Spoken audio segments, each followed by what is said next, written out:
आप देख रहे हैं सत्ता का सेमीफाइनल। हम मौजूद हैं छत्तीसगढ़ के बिलासपुर में। एक ऐसी जगह है जिसे औद्योगिक तौर पर तो दुनिया जानती है, लेकिन यहाँ की राजनीति अपने आप में छत्तीसगढ़ को बड़े पैमाने पर प्रभावित भी करती है। हमारे साथ भारतीय जनता पार्टी से लखनलाल साहू जी मौजूद हैं, जो कि सांसद हैं। हमारे साथ नितिन कंसाली जी मौजूद हैं, जो कि कांग्रेस के प्रवक्ता हैं, और कुछ ही देर में अटल श्रीवास्तव जी कांग्रेस के प्रदेश महामंत्री हमारे साथ जुड़ेंगे।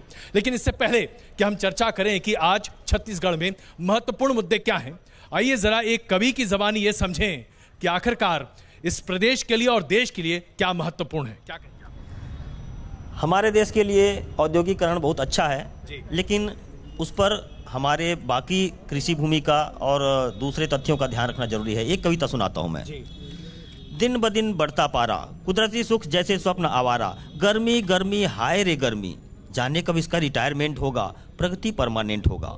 विकास की अंधी दौड़ में हम भी दौड़े, तुम भी दौड़े, दौड़े चिमनी का धुआं भी, पत्तों से हरियाली रूठी तन्हा सा तालाब और लापता है कुआं भी। अब तो चौपाल की जगह मूवी माल मर्चेंट होगा, प्रगति परमानेंट होगा। क्या गांव क्या शहर, लहलहाती खेती पर टूटा कहर, हरी हरी भूमि को रौंदे कारखाना, दुर्लभ होगा जब अन्न का दाना, कार में बैठकर विकार खाना। ऑक्सीजन का इनहेलर अब तो अर्जेंट होगा, प्रगति परमानेंट होगा। न सताएगी नींद अब रात में, न सताएगी नींद अब रात में, घर में बात करने की फुर्सत न होगी, गुजरेगा दिन मोबाइल हालात में। अब तो सारे जहां में हम ही जगमगाएंगे, चारों ओर उजाला होगा, 12 मास दिवाली होगी, काले होंगे लोग तो क्या रात नहीं अब काली होगी। क्यों? क्योंकि जल्दी ही एग्रीमेंट होगा कि हर घर भभकता पावर प्लांट और हर आदमी जलता फिलामेंट होगा, प्रगति परमानेंट होगा, प्रगति परमानेंट। क्या बात है, आपने बहुत खूब कहा।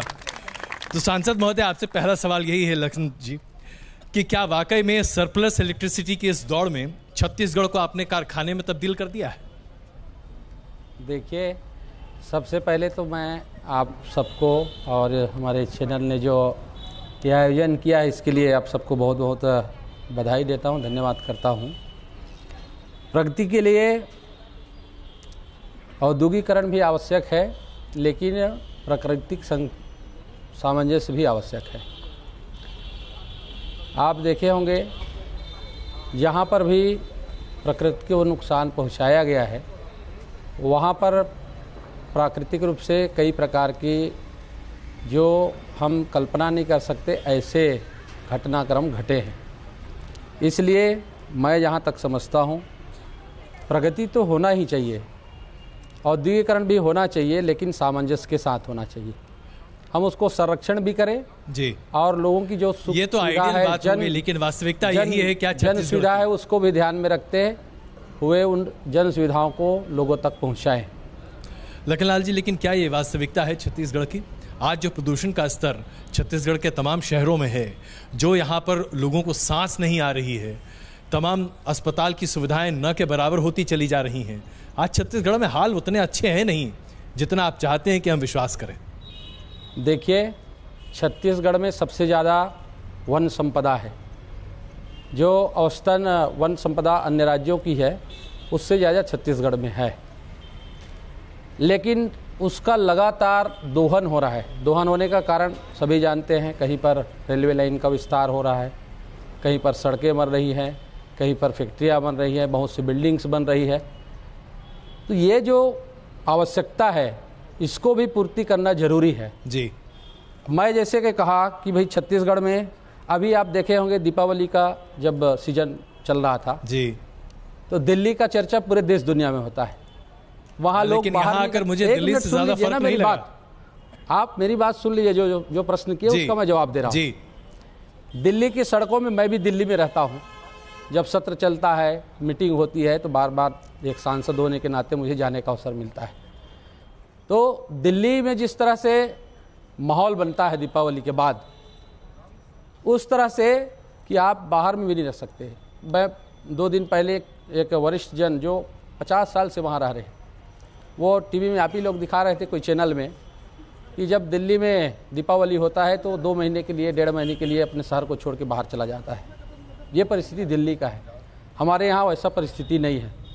लेकिन मैं इस बात को स्वीकार करूँगा कि जिस प्रकार से आज प्राकृतिक दृष्टिकोण से हमारे प्राकृतिक जो संसाधन है उसको कम किया जा रहा है, इसको हमको रोकने का दायित्व है।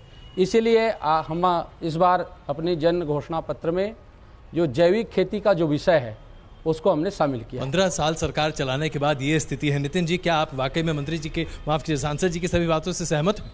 बिल्कुल सहमत नहीं हूँ मैं पूछना चाहूँगा आदरणीय सांसद जी से, औद्योगिकरण की चूंकि बात हुई, प्रश्न आपने पहला यही किया और शायद वहाँ से भी यही प्रश्न है कि क्या छत्तीसगढ़ में औद्योगिकरण हुआ है। तो मैं बता दूं, अभी जल की बात कर रहे थे आदरणीय सांसद जी, किसानों को सिंचाई के लिए दिया जाने वाला जो पानी होता है वो ज़्यादा से ज़्यादा उद्योगों को दिया गया है।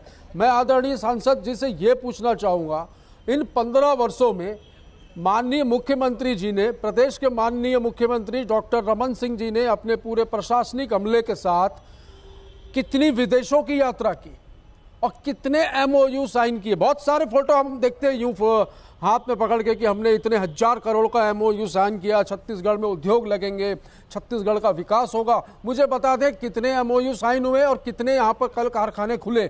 आज इस वजह से प्रदेश में मैं बता दूं, यहाँ पर आम जनता भी बैठी है, 25 लाख से अधिक इस प्रदेश में बेरोजगार हैं। ये इस सरकार की इस 15 वर्षों की उपलब्धि है। नक्सलवाद की बात करें, अच्छा मैं आपको यहीं पर रोकूं, मैं क्षमा चाहता हूं आपको बीच में रोकूं, लेकिन ये बताइए, ये आंकड़ा तो खुद आपकी सरकार का है, 25 लाख बेरोजगार छत्तीसगढ़ में 15 साल की सत्ता के बाद भी आज अगर बेरोजगारी का ये स्तर है। छत्तीसगढ़ सरकार ही ऐसा पहला राज्य है जिन्होंने स्किल डेवलपमेंट को कानूनी अधिकार देने का काम किया है पूरे भारतवर्ष में। पहले नंबर में छत्तीसगढ़ सरकार ने इस कानून को मान्यता देने का काम किया है। आज लाखों हमारे जो युवा हैं पढ़ लिख करके, जिसको रोजगार की आवश्यकता थी, उसको ट्रेनिंग दी गई, ट्रेनिंग देने के बाद उसको नौकरी दी गई, नौकरी देने जिसको नहीं मिल पाए उसको स्वरोजगार के लिए लोन भी दी गई। आज प्रदेश के लखनलाल जी, अगर सबको नौकरी दी जा रही है तो 25 लाख लोग क्यों बेरोजगार हैं? अगर सबको नौकरी दी जा रही है, हर किसी को नौकरी मिल रहा है, 25 लाख लोगों की ये बेरोजगारी कहाँ से आ रही है? मैं जो बोल रहा हूँ, 27 जिले में लाइवलीहुड कॉलेज खुला है कि नहीं ये बता दीजिए। यदि खुला है तो छत्तीसगढ़ जो है वो पहला ऐसा राज्य है जो स्किल डेवलपमेंट को कानूनी मान्यता दिया है। कोई राज्य दिया हो तो बताइए।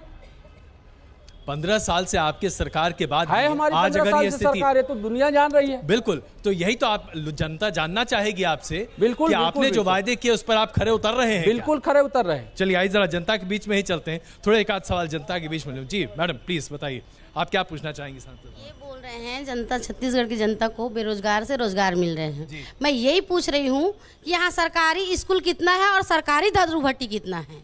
यहाँ सरकार दारू भट्टी खोली है, सरकारी स्कूल नहीं है। ये तो सब जुमलेबाजी है विधायक जी की, जो बोल रहे हैं कि यहाँ का विकास है ना। माननीय सांसद जी बोल रहे हैं। जी सांसद जी, क्या आप जवाब देना पसंद करेंगे? मेरे को विधायक ही बना देते भाई आप। जब आपकी मन था तो विधायक ही बना देना था आपको। नहीं अच्छा, लेकिन ये तो बताइए लखनपाल जी जवाब दीजिए उसको। अच्छा एक लखनपाल जी जवाब दीजिए इसका, क्या आपको नहीं लगता कि आज जब जनता ये पूछना चाहती है आपसे कि बेरोजगारी बढ़ रही है, रोज बढ़ रही है, अगर आप सब कुछ अच्छा कर रहे हैं तो बेरोजगारी कैसे बढ़ रही है? मेरी बात सुन लीजिए जी। उन्होंने जो कहा कि उन्होंने शिक्षा के बारे में कहा और शराबबंदी के बारे में कहा, दो बात उन्होंने उठाई। शिक्षा के बारे में उन्होंने कहा, शराबों के ठेके के बारे में कहा, वही तो शराबबंदी जो बोल रहे हैं ना, शराब कितने दुकान चल रहे हैं, पहले कितने थे आज कितने हैं, ये बोल रहे हैं ना जी। आप पहले जो ठेकेदारी पद्धति में था, आज उसका स्वरूप बदला हुआ है।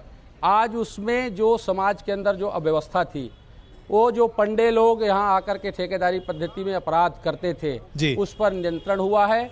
निश्चित रूप से पहले जो व्यवस्था था उसमें सुधार हुआ है। हम धीरे धीरे उस व्यवस्था में और मजबूती के साथ सुधार करना चाहते हैं। अटल जी, आप क्या शिक्षा का विषय है, आप इस शिक्षा के विषय पर, बेरोजगारी के विषय पर, शराब की ठेके के विषय पर, क्या आप सांसद जी की बातों से सहमत हैं? अगर ऐसा है तो फिर कांग्रेस की आवश्यकता ही क्या होगी? मैं सहमत नहीं हूँ जी। सांसद जी से कहना चाहता हूँ, छत्तीसगढ़ एकमात्र ऐसा राज्य होगा जी जो राज्य सरकार पूरे पूरे भाई आपका भी 3 साल आपका राज्य रहा, आपने क्यों बंद नहीं किया? मैं पूछना चाहता हूँ आपसे। 3 साल आपकी सरकार थी, जो आपके पार्टी को छोड़ के दूसरे पार्टी में चला गया, मुख्यमंत्री था, उन्होंने क्यों शराबबंदी नहीं किया? मैं आपसे पूछना चाहता हूँ। तब इतनी शराबखोरी नहीं होती थी जितनी। मैं जो पूछना चाहता हूँ उसका सवाल का जवाब दीजिए। आप का धंधा करते हैं, इनका काम है कि छत्तीसगढ़ वो पर्सनल बात मत करिए। आप ये बताइए, 3 साल आपके मुख्यमंत्री था, आपका 3 साल मुख्यमंत्री था, उन्होंने क्यों शराबबंदी नहीं बंद किया? ये पहले आप बताइए हमको। हमने ऐसा नहीं किया, इसलिए ऐसा नहीं किया। ऐसा कोई बात नहीं है।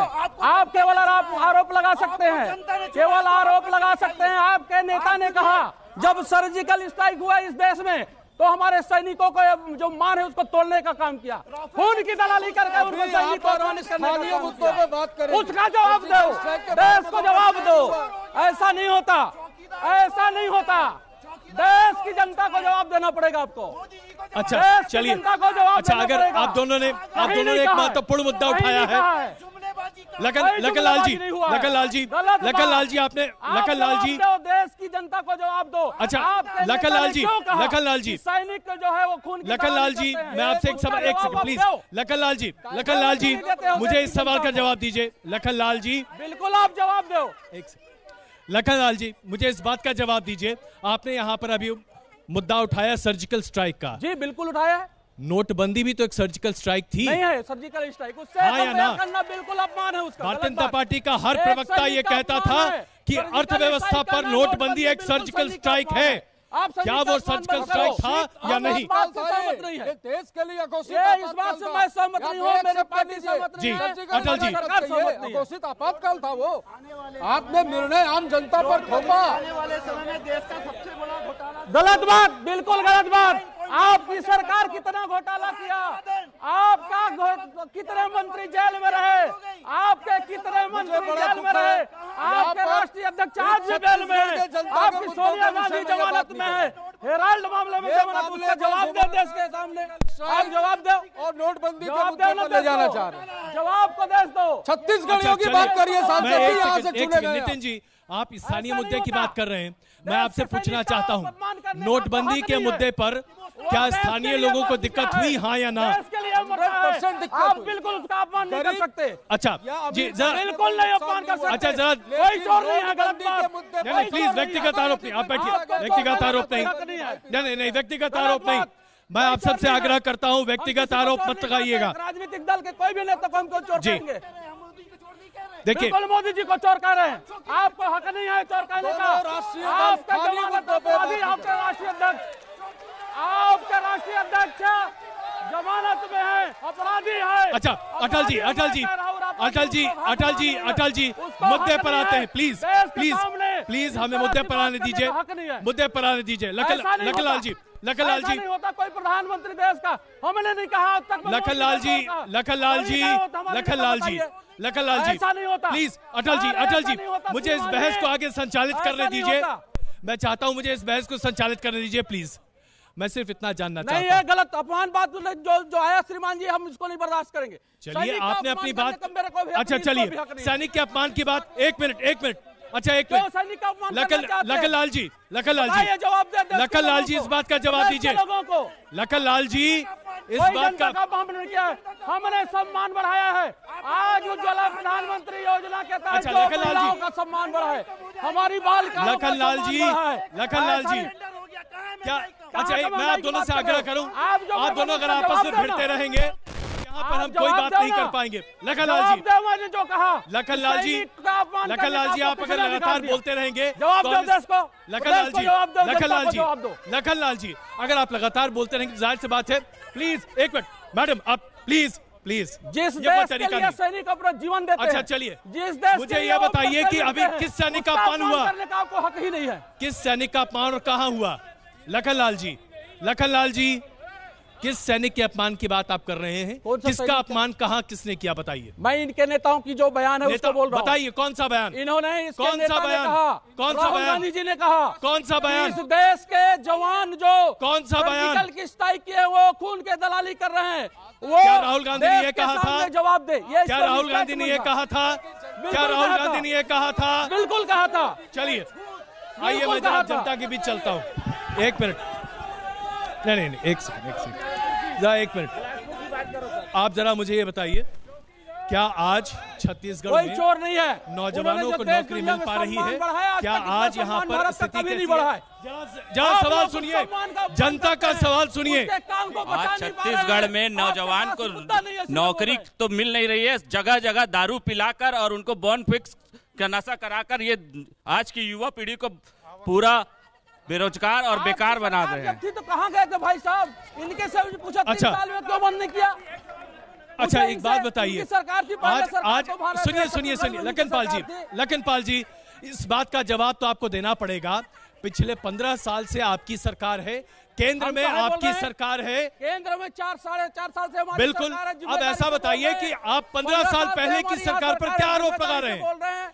अगर वो सरकार अच्छी होती तो सत्ता में होती, आज वो सत्ता में नहीं है, ये बात तो आप मानेंगे ना? अगर वो सरकार अच्छी थी तो होती सत्ता में। इसके नेता मैं बता देता हूँ, अभी जी कुछ दिन पहले राज बब्बर जी यहाँ आए थे, यहाँ के नक्सल मूवमेंट को क्रांतिकारी कहा। इसके नेता दिग्विजय सिंह कहते हैं नक्सलवाद से हम समझौता करके भाजपा को सत्ता से हटाएंगे। इनका नेता जो मणि शंकर अय्यर कहते हैं पाकिस्तान से भी समझौता करना पड़े तो कर लेंगे, लेकिन भारतीय जनता पार्टी। चलिए अब इसका जवाब मैं लेता हूँ, अटल जी इसका जवाब दीजिए। नहीं है तो क्या है? चलिए जवाब सुनिए जी। नक्सलवाद की समस्या है जी, हमने झीरम घाटी में अपने 30 नेताओं को खोया है। उसका देन आपकी पार्टी का है, उसको जिंदा करने का, उसको आगे बढ़ाने का काम आपके पार्टी, आपके नेता ने किया है। आपके कार्यकाल में क्या किया आपने? बताइए हमको। आप क्या करें बताइए ना, आप बोल लीजिए क्या किया बताइए आप। अच्छा प्लीज आप लोग जरा शांत रहिए, आप लोग शांत नहीं है, प्लीज ठीक तरीका है, मुझे बोलने नहीं जी। हम बोलते तो आप बोलना शुरू कर देते, आपके चुप नहीं रहते भाई। अरे भाई साहब प्लीज जरा शांत रहिए। मैं बैठिए आप। अगर आप ही बोल लेंगे तो सांसद न होने की क्या आवश्यकता है? देखिए, आप बैठेंगे। मैं कहना चाहता हूं नक्सलवाद के बहुत ही सेंसिटिव मुद्दा है जी। इस नक्सलवाद में हमने अपने 30 शीर्ष नेताओं को शहादत दी है। आप बैठेंगे भाई साहब, प्लीज सुनिए, आप बैठिए वहां पे। आज तक कुछ सरकार आपकी एनआई की जांच क्यों नहीं आई? क्यों नहीं आई जांच एनआई की? बताइए। आपकी सरकार थी उस समय केंद्र में, जांच आपके द्वारा किया गया, उसका रिपोर्ट आप चुप रहेंगे, बताइए जनता के सामने। आप चुप रहिए, बैठिए। दूसरी बात मैं कहना चाहता हूं कि जब नक्सलवादियों ने एक आईएएस को किडनैप कर लिया, मेनन को, तब यही भारतीय जनता पार्टी की सरकार ने उसी नक्सलवादियों से समझौता करके उस कलेक्टर को छुड़वाया। इनके संबंध है नक्सलवादियों से, ये केंद्र सरकार से आए हुए पैसे का घोटाला कर रहे हैं। नक्सलवादी के जितने कनेक्शन भारतीय जनता पार्टी के साथ है, किसी के साथ नहीं है। और इन 15 सालों में नक्सलवाद 5 जिलों से बढ़कर 16 जिलों तक पहुंच गया। इसके जिम्मेदार कौन लेंगे? 16 जिलों तक नक्सलवाद पहुंच चुके हैं। अच्छा, अब मैं एक सवाल आपसे पूछना चाहता हूं। अच्छा लखनपाल जी, एक मिनट, मुझे एक सवाल बता दीजिए। अजीत जोगी जी कांग्रेस के साथ जुड़े रहे लगातार, अगर कांग्रेस की नीतियां इतनी नापसंद थी तो इतने साल तक वहां क्या कर रहे थे? कोशिश की किसके साथ समझाने की। कितने साल समझेंगे? मुख्यमंत्री रहने के बाद भी 10 साल तक समझते रहे। देखिए, हम 15 सालों से विपक्ष में क्यों हैं, पहले तो मैं स्पष्ट बताऊंगा। जी बताइए। मेरे साथी खड़े हैं कांग्रेस। अभी 15 साल कहाँ है भैया? नहीं, तो सरकार अभी 15 साल हुआ है बना हुआ। कांग्रेस को 15 साल विपक्ष को हुआ ना। मैं आपके बीच में तो नहीं बोल रहा था सांसद जी, मेरी बात सुनिए जी। 15 साल कांग्रेस विपक्ष में क्यों रही जी? कांग्रेस ने विपक्ष की भूमिका नहीं निभाई। जब भी किसी विषय पर, मैं जवाब दे रहा हूं ना, जब भी किसी विषय पर उनको बोले दीजिए, जब भी किसी विषय पर भारतीय जनता पार्टी को घेरना था या उसके ऊपर अटैक करना था, कांग्रेस ने कभी नहीं किया। पार्टी के अंदर ही अजीत जोगी जी को निशाना बनाया। उसमें यहाँ पर हर निर्णय लेने के लिए दिल्ली जाना पड़ता था, चाहे धान के समर्थन। अच्छा, ये बात मुझे इतना समझा दीजिए, लोगों के लखनऊ बना रहे हैं आप। अच्छा मुझे ये समझा दीजिए, अगर ये स्थिति थी तो जब मुख्यमंत्री बने थे तो उस वक्त अजीत जोगी कहाँ जाते थे? देखिए, उस वक्त सब कुछ अच्छा था, बिल्कुल अच्छा था। राहुल गांधी के आते सब खराब हो गया। अच्छा था, 3 साल बहुत अच्छा शासन भी चला है। अच्छा, बहुत अच्छा शासन चला है 3 साल में। अभी बहुत गला फाड़ के दोनों मेरे आदरणीय नेता चिल्ला रहे थे। 15 वर्षों की उपलब्धि इनकी दिखाता हूं मैं। ये नक्सलवाद नहीं नक्सलवाद पे बोलूंगा। ये नक्सलवाद 2001 से 2003 तक, जब जोगी जी मुख्यमंत्री थे, दत्तेवाड़ा सुकमा और कोंटा तक सीमित था। ये इनके 15 वर्षों की उपलब्धि है। ये नक्सलवाद सुकमा, कोंटा, दंतेवाड़ा, कांकेर, मेरे एक सवाल का जवाब दे दीजिए। राजधानी रायपुर मेरे एक सवाल का जवाब दे दीजिए। इनके पास नक्सलवाद के बारे में नितिन जी, मेरे एक सवाल का जवाब दे दीजिए। कांग्रेसी कहते हैं क्या आप बीजेपी की बी टीम है? बिल्कुल नहीं, ये खड़े क्या बीजेपी के लिए काम कर रहे हैं? ये बी और वो सी और डी की राजनीति करने वाले। कोई ए बी कुछ भी नहीं है। हम भारतीय जनता पार्टी हमेशा जी कार्यकर्ताओं के दम पर, यहाँ की जनता के जो समर्थन आशीर्वाद उसके कारण लगातार 3 बार छत्तीसगढ़ में सरकार बनाए हैं। 4.5 साल से आदरणीय नरेंद्र मोदी जी के नेतृत्व में हमारी सरकार चल रही है। इतनी महिलाएं गायब है, बताइए चलिए प्रदेश में टीम से समझौता नहीं बताइए। मैं कुछ आंकड़ों के साथ बात करूं, रूप से बदनाम करने के लिए कहा जाता है। देखिए इस बात को 15 वर्षों की उपलब्धि बताता हूं इनकी, मगर ये शांति से सुनेंगे तो बता पाऊंगा भैया। अच्छा बताइए, संक्षेप में सुनते नहीं है। संक्षेप में जी, संक्षेप में चलिए। नेशनल क्राइम रिकॉर्ड ब्यूरो मेरा तो नहीं है, या यहाँ बैठे लोगों का, आपका तो नहीं है। National crime record bureau NCRB की रिपोर्ट ये बोलती है कि छत्तीसगढ़ किसानों की आत्महत्या के मामले में पूरे बिल्कुल गलत, तीसरे नंबर पर आता है। झूठा लीजिए, बिल्कुल गलत। महिला सुरक्षा के मामले में ये 15 वर्षों में सरकार की उपलब्धि है। ये गलत बात, एनसीआरबी की रिपोर्ट में पूरे भारत में दूसरे नंबर पर आता है। हर रोज 16 लड़कियों का 16 लड़कियों के साथ। अच्छा, पहले आपने जो किसानों की बात की, मैं किसानों, लखनपाल जी, मामले में प्रधानमंत्री नरेंद्र मोदी, लखनपाल जी, लखनलाल जी, प्रधानमंत्री प्रधानमंत्री नरेंद्र मोदी बार बार कहते हैं कि किसानों में उनका दिल बसता है। तमाम तरह की योजनाएं हैं, किसान क्रेडिट कार्ड, तमाम तरह की बातें, एमएसपी को बढ़ाना। इसके बावजूद एक भी किसान को आत्महत्या नहीं करनी चाहिए थी। देखिए, कर रहे हैं किसान आत्महत्या, आप मानते हैं या नहीं? जो बोल रहा हूं उसको आप सुन लीजिए। जो प्रश्न पूछे उसका मैं जवाब देता हूं जी। हमने कहा था कि भाई हमारी सरकार आएगी, हाँ। तो हम जो किसानों के जो लागत है उसका 1.5 गुना कीमत देंगे। उसका आंकलन किया गया। आंकलन करने के बाद पहले बार इस साल धान का फसल में और प्रकार के थोड़ा संकल्प पत्र के बारे में 200 रुपए प्रति क्विंटल बढ़ाए हैं। ये बताइए, किसान आत्महत्या कर रहे हैं कि नहीं? ₹100 धान का समर्थन मूल्य। पिछले साल संकल्प मैं सुन रहा हूँ, क्या था? सुनने के बाद ही आपसे सवाल पूछ रहा हूँ।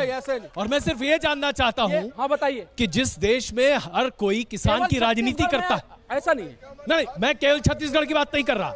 मैं ये कह रहा हूं कि जिस देश में हर पार्टी किसानों की राजनीति करती है और किसानों की बात आगे रखने की बात करती है। किसानों के ऊपर राजनीति नहीं कर रहे हैं। आप उनके ऊपर नहीं तो किसके ऊपर कर रहे हैं? भाई आपके संकल्प पत्र क्यों कर रहा है ये बताइए? बनाना चाहते हैं, राज्य में सरकार आपकी, केंद्र में सरकार आपकी, किसान क्यों कर रहा है? 15 सालों में 14,000 से अधिक किसानों ने इस प्रदेश में आत्महत्या की है। आने वाले समय में हम जैविक खेती को बढ़ावा देंगे, जैविक खेती के लिए प्रोत्साहन आगे करेंगे जैविक खेती।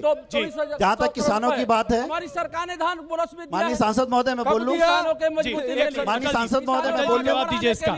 माननीय सांसद महोदय, चलिए अटल जी, अब जरा बताइए, किसानों का मुद्दा लेकर राहुल गांधी खड़े हैं। आपने अपनी बात रखी, अब जरा सांसद महोदय इनकी बात जी। देखिए, छत्तीसगढ़ किसान आत्महत्या क्यों कर रहे हैं? छत्तीसगढ़ धान का कटोरा माना जाता है जी। और ये मतलब इनका जवाब देखिए, ये कह रहे हैं आत्महत्या छत्तीसगढ़ में नहीं हो रहा है, पूरे भारत में हो रहा है। इसका दोषी कौन है भाई? आप नक्सलवादियों पे, आप किसानों की आत्महत्या पर राज। किसानों की बात हो जाए, माननीय सांसद महोदय, एक सेकंड, अटल जी को बोलने दें जी। अटल जी, छत्तीसगढ़ धान का कटोरा कहा जाता है, ये किसानों का प्रदेश है। छत्तीसगढ़ बनने के बाद इस प्रदेश के किसानों ने सोचा था कि हमारा राज्य अलग बनेगा, हमको उसका उचित मूल्य मिलेगा, किसान समृद्ध होंगे। इन्होंने अपने संकल्प पत्र में लिखा, संकल्प मतलब आप समझते हैं, बहुत सारे पंडित राम का नाम लेते हैं। इन्होंने संकल्प पत्र में, पिछले घोषणा पत्र में लिखा कि हम 2100 रुपए समर्थन। बोलने दीजिए, बोलने दीजिए, आप बोलने दीजिए, आप बोलने दीजिए, आप बोलने दीजिए, आप बोलने दीजिए। 2100 रुपए आप बोलने दीजिए। 2100 रुपए समर्थन मूल्य कहाँ है? 300 रुपए बोनस कहाँ है? आप लोग की आदत है कि चिल्ला के बात करते हो, इसलिए आपको तकलीफ हो रहा है। आप बोलने दीजिए, सच सुनिए, सच सुनने की ताकत रखिए। जुमलों से देश नहीं चलेगा। सच सुनने की ताकत रखिए आप। देश जुमलों से नहीं चलता है, देश झूठे वादों से नहीं चलता है। किसान आत्महत्या कर रहे हैं। चलिए मैं जरा जनता के बीच चलो, एक मिनट जरा पीछे से नहीं हटती, कोई प्रकार का विकास नहीं हुआ। आज जब विकास हो रहा है तो वो पच नहीं रहा आपको। किसान परिवार का कोई है? कहाँ विकास हो रहा है? हाँ भाई, विकास हो रहा है, क्या किसानों का विकास हो गया? किसानों का विकास नहीं हुआ है। पिछले चुनाव में विकास कहाँ पर हो रहा है? चलो मेरे साथ लखन जी जरा सुनिए। चलो पिछले चुनाव में भाजपा ने अपने संकल्प पत्र में घोषणा किया था कि किसानों को भाजपा की सरकार आएगी तो बोनस दिया जाएगा। 2 साल तक इन लोगों को बोनस नहीं दिया गया, किसानों को बोनस से वंचित रखा गया। अभी विधानसभा चुनाव आया है तो दिवाली में बोनस दे रहे हैं, फिर अगले साल का बोनस अभी भी दे रहे हैं। तो इसके बारे में सांसद जी बताएं कि चुनाव के तत्काल बाद बोनस क्यों नहीं दिया गया? बताइए जी, बताइए एक बार प्रश्न और बताइए। अच्छा चलिए आप आगे, आप बताइए ना, आप आगे आइए, आप बता दीजिए, मैं उसका जवाब दूंगा। का समर्थन मूल्य अभी आप चुनाव के समय और दीपावली के समय क्यों बता रहे हैं? मैं ये बोलना चाहता हूँ कि पिछले चुनाव में भाजपा सरकार ने बोला था कि चुनाव के बाद बोनस देंगे किसानों को। 2 साल तक बोनस बंद रहा, चुनाव आया फिर बोनस शुरू हो गया। 1 मिनट सुन लीजिए, मेरी बात भी सुन लीजिए ना जी। बताएं जी। हमने बोनस देने के लिए कहा था, पिछले 2 बार का बोनस मिल चुका है। इस साल जो 1 नवंबर से धान बेचेगा उसको समर्थन मूल्य का आपका 1550 और 300 रुपए बोनस मिला करके 2050। अभी तक 2 बोनस मिला है सत्ता के 5 साल में। सुन लीजिए ना भाई, 100 प्लस 300 कितना होता है? नहीं, सुन लीजिए पहले, डाइवर्ट मत करिए भाई। आपने बोला, हम जो बोल रहे हैं उसको सुनो। किया वो निभाना पड़ेगा। निभा तो रहे हैं। अरे क्या निभा रहे हैं? ये बताइए हमको, आप बोल रहे हो। आप पूरे भारत देश का इतिहास देख लीजिए, 1947 से जब से भारत देश आजाद हुआ है, आजादी में इनके कितने साल सरकार रहा? 1 रुपए बोनस दिया हुआ कोई भी भारत देश के कोई भी किसान को तो बता दे कांग्रेस पार्टी। आप देख रहे हैं सत्ता का सेमीफाइनल। हम मौजूद हैं बिलासपुर में और हमारे साथ मौजूद हैं अटल श्रीवास्तव जी कांग्रेस से, लखन लाल साहू जी भारतीय जनता पार्टी से और नितिन कंसाली जी जोगी कांग्रेस से। बहस चल रही है कि आज किसानों को कितना फायदा छत्तीसगढ़ में मिल चुका है। क्या रमन सिंह की सरकार वाकई में किसानों की सरकार है, आम आदमी की सरकार है? लखनलाल जी, एक ऐसा व्यक्ति जिसे पूरे देश में नहीं बल्कि यूनेस्को में चावल वाले बाबा के नाम पर शोहरत मिली जी, लेकिन आज चावल वाले बाबा की चमक धूमिल पड़ती जा रही है। कोई धूमिल नहीं ऐसा क्यों हो रहा है? ऐसा क्यों हो रहा है कि लोग उनके ऊपर आरोप लगा रहे हैं? दारू वाले बाबा हो गए। डॉक्टर रमन सिंह जी के नेतृत्व में हम फिर से छत्तीसगढ़ में सरकार बनाने जा रहे हैं। जहां तक चावल वाले बाबा की बात है जी, तो पीडीएस सिस्टम सुप्रीम कोर्ट ने जिसको सराहा, देश दुनिया के कई देशों ने सराहा। नान घोटाला यही हुआ है। राज्य के लोग 20,000 करोड़ का नान घोटाला, चावल घोटाला इसी प्रदेश में हुआ है, जिसमें मुख्यमंत्री जी की मैडम मुख्यमंत्री का नाम है। उसी नान घोटाले में मैडम मुख्यमंत्री और मुख्यमंत्री निवास का नाम हाई कोर्ट में केस है। कोर्ट तय करेगा, कोर्ट तय करेगा, जनता की अदालत तय करेगी नान घोटाले में किसका हाथ है। नान घोटाले में किसका हाथ है, जनता की अदालत तय करेगी। 20 तारीख को जनता की अदालत तय करेगी। नान घोटाले में मुख्यमंत्री का हाथ था, नान घोटाले में मैडम मुख्यमंत्री का हाथ था। अच्छा, क्या इसका सबूत अभी तक मिल पाया? सबूत पूरे सबूत के आरोप वैसा ही है जैसे कि राफेल पर आरोप लगाए जा रहे हैं। पेंडिंग है, पूरे सबूत है, सरकार जांच नहीं करा रही है। 30,000 करोड़ का घोटाला है, नान घोटाला 20,000 करोड़ का। आपने पहले से ही चुनाव होने के पहले आपने हार स्वीकार कर लिया, इसलिए नरगल आप आरोप लगा रहे हैं। नान घोटाला हाई कोर्ट में पेंडिंग है, हाई कोर्ट में वहाँ जो 3 केस लगे हुए हैं, जिसमें हम सम्मान करेंगे। अच्छा चलिए, डायरी में मुख्यमंत्री का नाम है, जिसमें डायरी में मैडम मुख्यमंत्री का नाम है। लखनलाल जी, जनता को लखनलाल जी, लखनलाल जी, जनता को लखनलाल जी इस बात का जवाब दीजिए। भ्रष्टाचार का हिसाब मांग रही है। पनामा लीक में अभिषेक सिंह का नाम है, भदौरा कांड में अमर लखनलाल जी, लखनलाल जी, अगर आप दोनों आपस में बहस करते रहेंगे तो हम बहस क्या कर रहे हैं?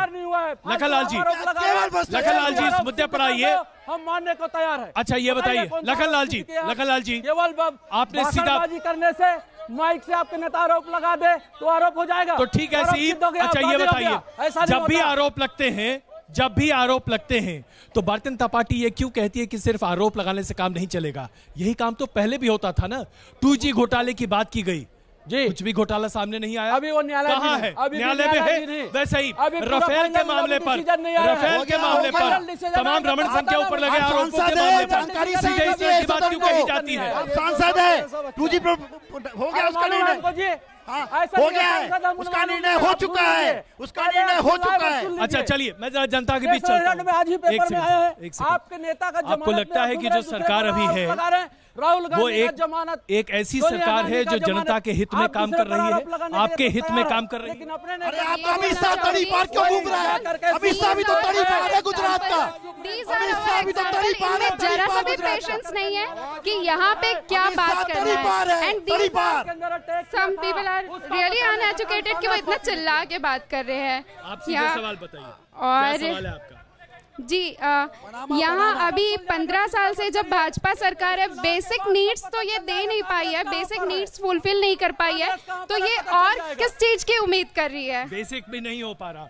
आप लोग संतुष्ट हैं बीजेपी के सरकार से? आप लोगों में से कोई संतुष्ट है? चलिए अच्छा, आप तो संतुष्ट होंगे जी। हम बीजेपी सरकार से बहुत संतुष्ट हैं, उसने अच्छे काम किए हैं जी। हाँ बताइए। हम लोग 15 साल से बहुत त्रस्त है, यहाँ कोई भी महिलाएं सुरक्षित नहीं है, और तो और युवाओं को दारू पिला पिला के ये लोग निकम्मा बना के रख डाले हैं बीजेपी सरकार ने। ऐसी सरकार को इस साल बदलना है, उखाड़ फेंकना है। आदिवासी शराब के ठेके की बात आपके ऊपर इतनी ज्यादा क्यों लग रही है? क्या ये वाकई में आज सरकार की अस्तित्व को खतरे में डाल सकता है? क्योंकि देखिए बिहार का नमूना आपके सामने है। ठीक है, आप जो बोल रहे हैं जी, ये अभी आप जो ओपिनियन ले रहे थे, हमारे यहाँ पर जो बैठे हुए क्षेत्र की जनता है जी, उन्होंने कहा, कुछ लोगों ने कहा हम भाजपा की सरकार से संतुष्ट है जी, कुछ ने कहा असंतुष्ट है, कुछ ने कुछ नियम के या जो प्रक्रिया है शासन की उस पर प्रश्न चिन्ह खड़ा किए जी। मैं ये कहना चाहता हूँ कि सरकार ने बहुत सारी ऐसी योजना लाई है। अभी चावल की चर्चा हुई जी, इसके पहले भी जो सरकार थी उन्होंने उस गरीब भूखे गरीब की चिंता क्यों नहीं की? सरकार ने किया चिंता। आप क्या कर रहे हैं? अच्छा, इसके पहले की सरकार को तो आप ही ने हराया है ना? उसको तो नहीं बता रहा हूँ भाई लखन लाल जी, इसके पहले की सरकार को तो आप ही ने हराया। किसको? उसकी क्या चर्चा करें? जो पहले से हरा है नहीं, जो आरोप क्या लगाते चर्चा हैं उनको मैं बताना चाहता हूँ ना जी।